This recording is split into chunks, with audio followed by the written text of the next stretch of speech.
What's up, my little pretties? It's your mistress, the Queen of Lions here, and today we are back with another episode of Shadows Pretties. So, this is episode 107, and today I thought we'll do another Muppet movie. And today we're gonna do another Muppet movie, and this one came out in it came out in 1984, called Muppets Take Manhattan. Now, I would have to say I remember watching this movie back when I was a kid, when it was on VHS like years ago. It was actually a pretty good movie. I'm gonna sit here and say this, that I don't really remember the entire thing because I will have to try and, rewatch this if I can.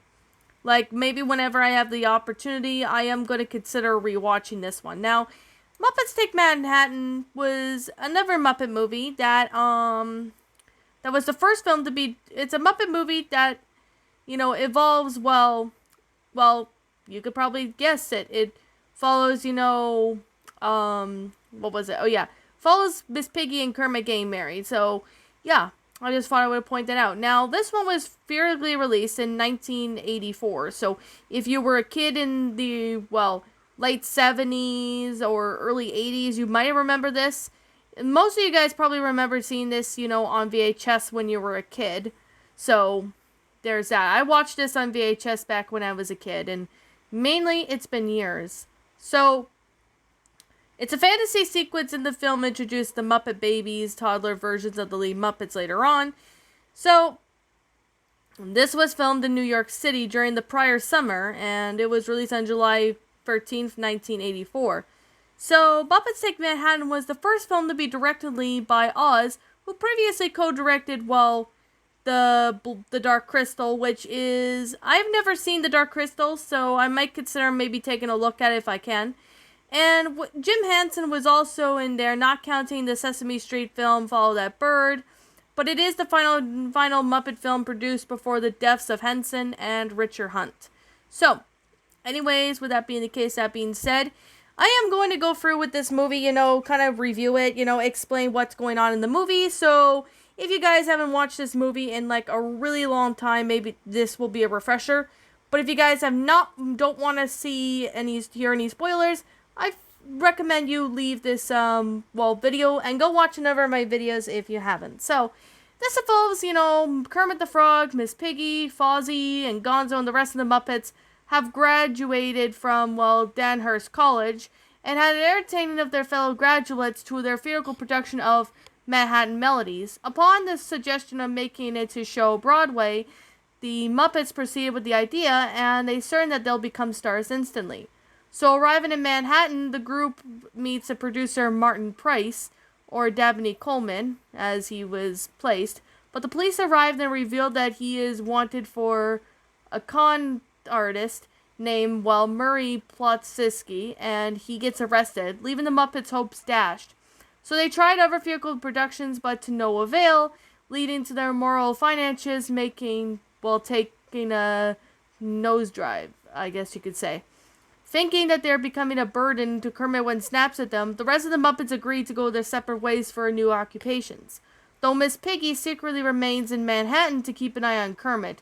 Though disappointed by the development, Kermit vows to make a show that would hit, along with assistants diner owners named Pete or Louis Zorich, and his daughter Jenny, Juliana Donald, who is an aspiring fashion designer, and this dinner staff of rats led by Rizzo, attempting to promote the show. So Kermit first poses a first producer bragging about the music's quality, but the producer meets John Landis, who appears to discard the script after Kermit makes his exit. So Kermit then poses a famous playwright, having the rats to to carry a picture of at Star's restaurant, replacing Lisa Minnie's picture on it. When Minnie walks in and notices that it's missing, she asks Vincent Shar Jr. if she had did something wrong to get it removed. When the rats are exposed, Sardi then discovers Lisa's picture near Kermit, and this caused Kermit and the rats to get thrown out of the restaurant. So Kermit then learns from the letters that from Scooter got a job as a house manager at the movie theater in Cleveland, Ohio, where he finds out that the Swedish chef has the popcorn server in New Zealand and dedicated to a viewer of the 3D movie. Fozzie joins in with the other bears hibernating within the forest of Maine, where the hard time sleeping with Dr. Teeth and Electric Mayhem have a big gig in Pittsburgh, Pennsylvania. So performing at the retirement home, the Great Gonzo and Camellia the Chicken are trying to have a successful water skiing act in Michigan, and Rolf the dog is working at a dog kennel in Delaware. So while in Central Park, Jenny comforts Kermit about his loses, and while in obvious of Miss Piggy watches, when a thief steals her purse, Miss Piggy borrows a pair of roller skates and furiously gives a chase up until she captures him, but reunites with Kermit in the process, and they make up as Miss Piggy takes a job at Pete's Diner. So Kermit then receives a letter from the producer Bernard Crawford, or Art Canary, who is interested in the musical, but however, the letter was actually written by his son, Ronnie Crawford, or Lonnie Price, who is struggling to prove himself as a producer and then believes that Manhattan Melody is as good. Bernard then himself is hesitant, but agrees to fund the show, and a thrilled Kermit heads back to the diner, but is so distracted he walks to oncomfy traffic, and he unfortunately gets struck by a passing car. He doesn't die though, so the rest of the Muppets are summoned back to New York only to discover that Kermit has disappeared.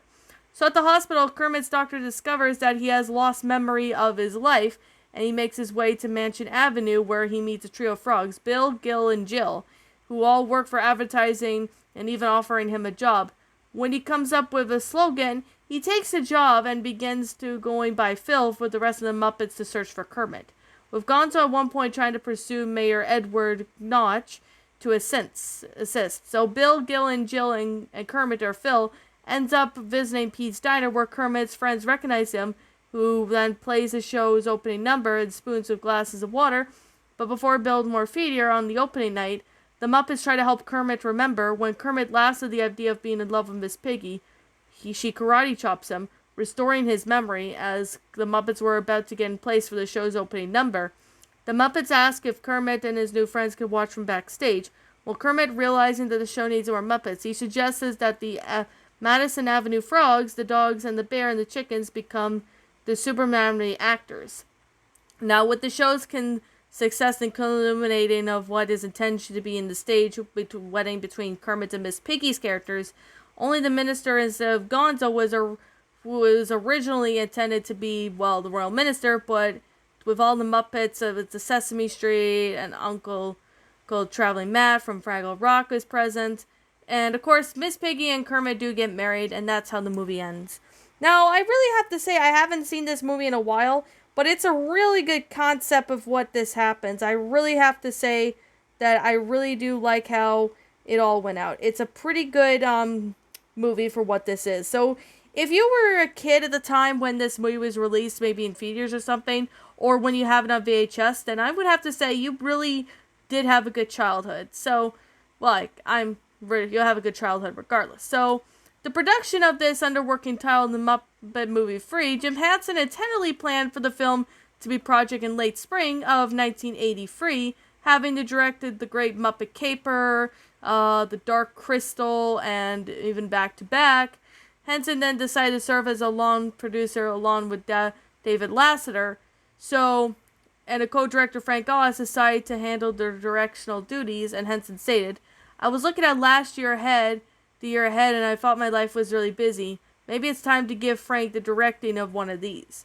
So the first draft titled The Muppets, The Legend Continues, written by the Muppet Caper screenwriters Jay Taris and, Tom Patchett, who dismissed Oz by being way too over the jockey.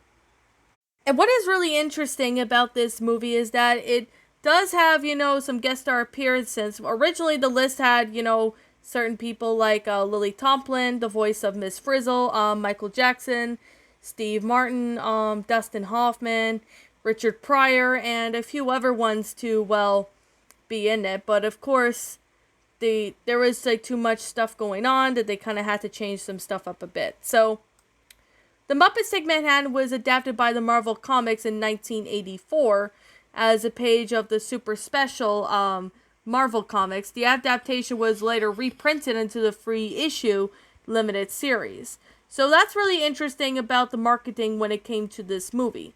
Upon this movie was released in, VHS tapes and that.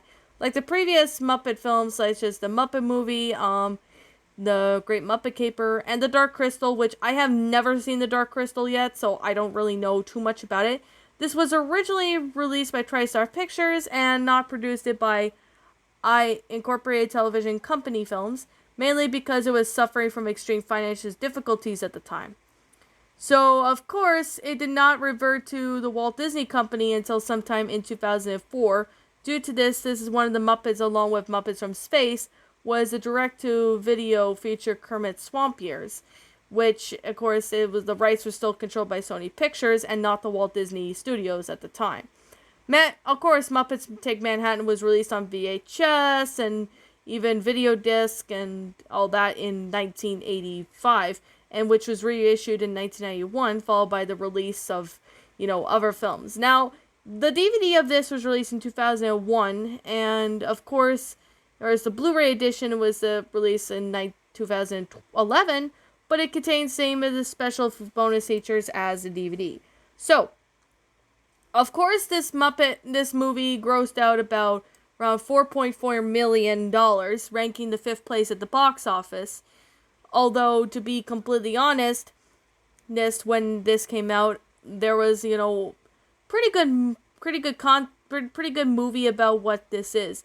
However, though, there is a canceled follow-up series of this, which in February, which was pretty surprising. But before we go on with that, I want to sit here and say that a lot of people really liked Muppets, and this movie received a lot of good reviews. There are a lot of people that do like this movie. They said that it's a really good movie and that they like it, and that they'll watch it every now and then. But however, in February of 2019, it was announced that Once Upon a Time showrunners Edward Kitsis and Adam Domhorowski were working on the actor Josh Gad on a TV series titled Muppets Live Another Day, as the film sets for Disney Plus, but of course the series was focused on the Muppets, who disband sometime after the events, after reunited with Rolf, who disappears. And however, though, in 2019 in September, it was announced that the series has been scrapped due to creative differences following the executives' change at the Muppet Studio. So, yeah, just thought I would let you guys know. Now, my final thoughts on this movie. I really do find this movie to be enjoyable. It's a really good, really well-made movie. I honestly found this one to be a really good movie as a kid. Now, I haven't watched this movie in like a really long time, but this is actually want to make me, go watch the movie again, although I haven't seen the movie in years. So I definitely would have to say it's a really good movie, and I highly recommend you go check this movie out if you haven't. You will not be disappointed. It's an awesome movie. You will not be disappointed, and it's amazing. You could also get it, on DVD and VHS and all that, in any store that has this movie. So, and I guess with that being the case, that being said, yeah, I like this movie. If you don't like this movie, I respect your opinion. If you like it, that's perfectly cool. If you don't like this movie, I can respect your opinions. So anyways, with that being the case, that being said, what did you guys think about this movie? Did you all enjoy it? Did you all not? Also, what you have done personally to help make this movie a lot better? Feel free to leave me know what your thoughts are down in the comment section down below. I'm the Queen of Lions. Thank you so much for watching today's episode of Shadows and Pretties. And if you happen to be brand new here on this channel, hit the like button, hit the subscribe button, ring the bell for notifications to when I upload, so then that way you guys will not miss an upload. And as always, I will be seeing you all in the next video. Peace out.